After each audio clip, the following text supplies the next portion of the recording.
बिस्मिल्लाहिर्रहमानिर्रहीम। गुलफाम चौधरी अडियाला जेल से आपकी खिदमत में बराह रास्त हाजिर है और यहाँ की लेटेस्ट अपडेट आपको बताने जा रहे हैं। फ़र्स्ट ऑफ़ ऑल यहाँ पर जिस तरह से पाकिस्तान तहरीक इंसाफ के 5 रुकनी वफ़द को इमरान खान साहब से मुलाकात की इजाज़त मिली थी और उनको कल कहा गया था कि आप अडियाला जेल जाएँ, मुलाकात करें और आईनी तरमीम के हवाले से जो पाकिस्तान तहरीक इंसाफ का मौक़िफ़ है वो आप खुलकर आवाम को बताएँ कि इमरान खान साहब की तरफ से क्या पैगाम आया है। तो उसके बाद बैरिस्टर गौहर, हामिद रज़ा और अली ज़फ़र, हामिद ख़ान, सलमान करम राजा, ये सारे 5 रुकनी जो कमेटी है इन्होंने आकर इमरान खान साहब से आज मिलना था। हम सुबह 8 बजे से अडियाला जेल के बाहर मौजूद हैं कि आज पाकिस्तान तहरीक इंसाफ के वफ़द ने आना है और 8 बजे का मुलाकात का जो टाइम है वो फ़िक्स है। लेकिन अनफॉर्चुनेटली 8 बजे से लेकर इस वक्त तक यानी 12 बज चुके हैं, 1 बजने को है, लेकिन इस वक्त तक पाकिस्तान तहरीक इंसाफ का कोई सिंगल जो क़यादत है उसमें से कोई सिंगल पर्सन भी यहाँ पर नहीं आया। और साथ ही साथ आपको बताते चले कि दरमियान में ये खबर आई कि सलमान करम राजा साहब और साहबजादा हामिद रज़ा, इन दोनों के ऊपर हुकूमत ने एतराज़ किया है कि वो नहीं मिल सकते। अब यहाँ पर एक सवाल बनता है कि हामिद रज़ा साहब ने कोई बम तो नहीं मार देना अंदर आके, या जो सलमान करम राजा साहब हैं उन्होंने आगे यहाँ पे कोई अफरा तफरी नहीं मचा देनी, या खुदा न खास्ता कोई ऐसी सूरत हाल तो नहीं है कि उनकी वजह से नक्श अमन का ख़तरा हो या कोई ऐसा मामला हो। लेकिन उसके बाद जो है उनको मुलाकात से रोका गया। उसके बाद हुकूमत की तरफ से वाज़े तौर पर इनकार किया गया कि हम इनकी मुलाकात नहीं करवाएंगे। लेकिन हम बात करें अगर पाकिस्तान तहरीक इंसाफ की क़यादत की, तो बैरिस्टर गौहर ने कहा कि जब तक इन दोनों की परमिशन नहीं मिल जाती हम नहीं मिलेंगे जाकर अडियाला जेल में।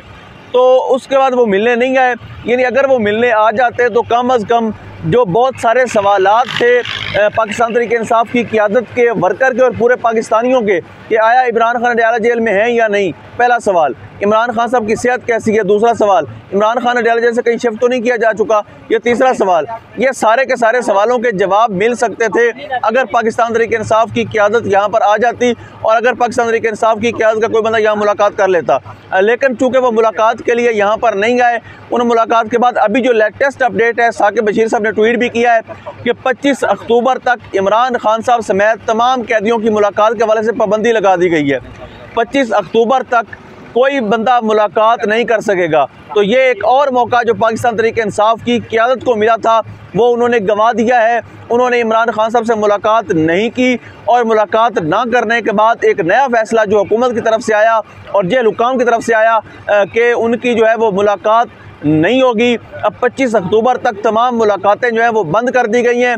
ये सवालिया निशान है। ये सवाल करें पाकिस्तान तहरीक इंसाफ की क़यादत से, उनके वर्कर सवाल करें कि इतने सारे जो शकूक व शुबहात थे, जो हमारे इतने सारे परेशानी बनी हुई थी कि इमरान खान साहब यहाँ हैं नहीं हैं, उनकी सेहत कैसी है, क्यों नहीं मिलने दिया जा रहा।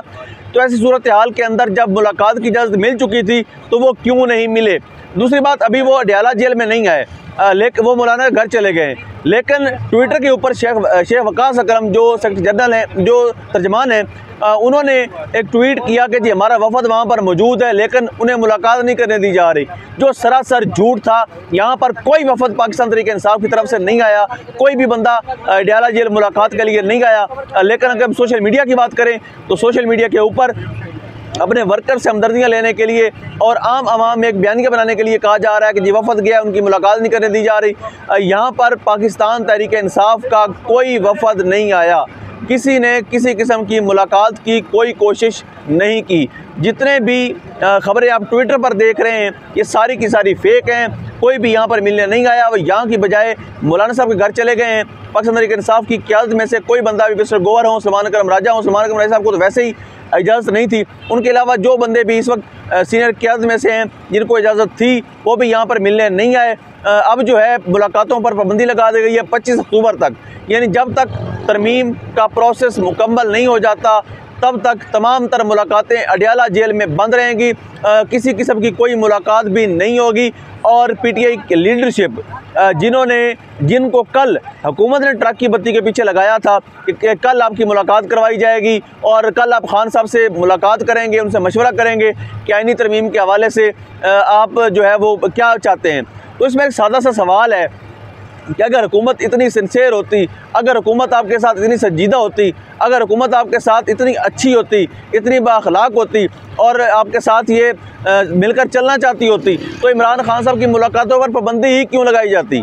इंतज़ार हुसैन पंजोता को लापता ही क्यों किया जाता। ये सारे के सारे अवामिल जो हैं, इमरान खान साहब की बहन है जेल में, उनके जो लीगल एडवाइज़र हैं इंतज़ार पंजोता वो जेल में, वो गायब लापता हैं। तो इनकी जितनी भी क़यादत थी, जो बंदे बोलने वाले थे या वो लोग जो लोगों को कम अज़ कम मोबिलाइज़ करके निकाल सकते थे, उन सब के सब को इन्होंने जेलों में डाला हुआ है। और ज़मानतें देने के लिए जज साहब अदालत में मौजूद ही नहीं होते। तो ऐसे लोगों को बंद रखने की या इमरान खान साहब से मुलाकातें बंद करने की ज़रूरत ही क्या थी अगर ऐसी सूरत हाल उन्होंने करनी होती। तो उन्होंने आज हुकूमत ने पाकिस्तान तहरीक इंसाफ की क़यादत को और तहरीक इंसाफ की क़यादत ने PTI के वर्कर्स को लॉलीपॉप दिया है, झूठ बोला है, गलत बयानी की है, यहाँ पर कोई मुलाकात के लिए नहीं आया और इमरान खान साहब के साथ एक बार फिर इन्होंने धोखा किया है। अगर आज मुलाकात हो जाती तो जो आईनी तरमीम के हवाले से जितने भी शकूक व शुबहात हैं या जितने भी कंसर्न हैं पाकिस्तान तहरीक इंसाफ के, वो सलमान अकरम राजा साहब बेहतर अंदाज में इमरान खान साहब तक पहुँचा पाते और इमरान खान साहब उस पर बेहतर फैसला भी कर पाते। लेकिन उनको मुलाकात नहीं करने दी गई और हतमी तौर पर पाबंदी लगा दी गई। अब वो वफद मौजूद है मौलाना साहब के घर। तो अब देखते हैं कि मौलाना साहब इस पर हुकूमत से रब्ता करते हैं या नहीं करते। लेकिन रात की मुलाकात का अहवाल कुछ यूँ था कि मौलाना साहब भी कुछ बदले बदले लग रहे थे। मौलाना साहब को भी शायद ये पैगाम पहुँचा दिया गया है कि आपके बंदे भी कंप्रोमाइज़ हो चुके हैं। मौलाना साहब को ये पैगाम और धमकी पहुँचा दी गई है कि आपके अरकान भी हमने अपने काबू में कर लिए हैं, सो अगर आप ज़िद करेंगे तो फ़ायदा नहीं है, कुछ अपनी मनवा लें, कुछ हमारी मान लें। तो इस तरह की चीज़ें मौलाना साहब और हुकूमत के दरमियान भी ख़बरें हैं कि चल रही हैं। अब इसमें कितनी हकीकत है ये मौलाना साहब के अमल से पता चलेगा। आज की मुलाकात जब एंड होगी उसके बाद पाकिस्तान तहरीक इंसाफ की क़यादत हो, मौलाना फजलुर रहमान हो, इनकी मुश्तरका प्रेस कॉन्फ्रेंस होगी। इनके मुश्तरका प्रेस कॉन्फ्रेंस में जो अगला अमल दिया जाएगा, ये जो बताया जाएगा, उसके बाद ये वाज़ेह तौर पर हमें अंदाज़ा हो जाएगा कि आने वाले दिनों में पाकिस्तान तहरीक इंसाफ या मौलाना साहब क्या करने जा रहे हैं। और आप देखते हैं कि मौलाना साहब कुछ मानते कुछ मनवाते वाले सीन पे आते हैं या पहले वाले मौके पर कायम रहते हैं। जिस तरह आईनी अदालत की मुखालफत उन्होंने पहले की थी, क्या उस पर वो कायम रहते हैं? जिस तरह उन्होंने एक्सटेंशन की मुखालफत की थी, क्या इस पर वो कायम रहते हैं? जिस तरह इमरान खान साहब के खिलाफ मजीद मुकदमात बनाए गए, बेबुनियाद मुकदमात बनाए गए, अगर इसी तरह से चलता रहा और मजीद अदालतें कायम कर दी गई, चीफ जस्टिस के ऊपर एक नया चीफ जस्टिस बिठा दिया गया, तो कभी भी पाकिस्तान तहरीक इंसाफ के लिए आसानी पैदा नहीं हो सकती। और वाज़े तौर पर ये याद रखें कि जो अडियाला जेल में मुलाकातों पर पाबंदी लगाई गई है, इसका जो फ़कत मकसद है वो एक है कि इमरान खान साहब के मैसेज को अवाम से दूर रखा जाए, इमरान खान साहब के पैगाम अवाम तक ना पहुँचने दिए जाएँ और वो लोग जो इमरान खान साहब के पैगामात को पूरी ईमानदारी से पहुँचा सकते हैं, उन लोगों की मुलाकात ना करवाई जाए। तो ये सूरत हाल लेटेस्ट इस वक्त अडियाला जेल से जो आप तक पहुँचाई है। अभी देखते हैं तहरीक इंसाफ की मुलाकात के बाद क्या नतीजा निकलता है और आईनी तरमीम के हवाले से बिलावल भुट्टो साहब की धमकी किस हद तक काम आती है। मौलाना साहब क्या हुकूमत के साथ बैठते हैं या इसी तरह से अपने दादियों के साथ जिस मौके पर वो कायम है इस पर कायम रहते हैं, ये आने वाले दिनों में अंदाज़ा हो सकेगा। अल्लाह पाक वतन अजीज़ का हामी और नासिर हो। पाकिस्तान जिंदाबाद।